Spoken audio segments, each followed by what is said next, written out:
In today's video, I'm going to teach you how to add echo effect in CapCut PC. If you want to give your voice track a deeper, more spacious sound, or simply add a clean delay effect to your vocals, this is one of the easiest ways to do it inside CapCut on PC.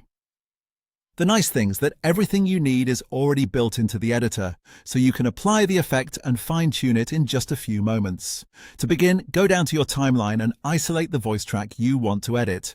Click once directly on the audio track block, or click on the video clip if your voice recording is attached to the video itself. Once selected, you should see a clear white outline appear around that clip. That selection frame is important because it confirms CapCut knows exactly which clip you want to process. Before moving on, just make sure you've selected the correct segment, especially if your project has multiple layers of audio. Next, move your attention to the top right side of the screen, where the Properties panel is located. This is where CapCut gives you access to the controls for the selected clip. At the top of that panel, click on the Audio tab.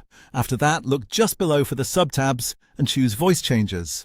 This section opens up CapCut's built-in voice effect library, where you can quickly apply different sound styles without needing any external plugins or advanced audio tools. Now it's time to add the echo effect. In the Voice Filters category, scroll through the available preset tiles until you find the one labeled Echo. Click on it once to apply it to your selected clip. As soon as you do that, CapCut will place an echo-style delay over your voice track, giving it a more reflective and atmospheric quality.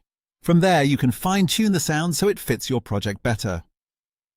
Look for the quantity and room size sliders. These controls let you adjust the strength and character of the echo. Moving the sliders to the right generally creates a bigger, more noticeable effect, while moving them to the left keeps the sound more subtle and controlled.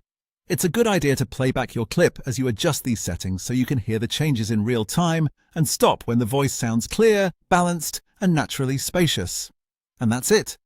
You selected the audio clip, opened the audio settings, went into voice changes, applied the echo preset, and adjusted the effect to taste. You're all set. Done.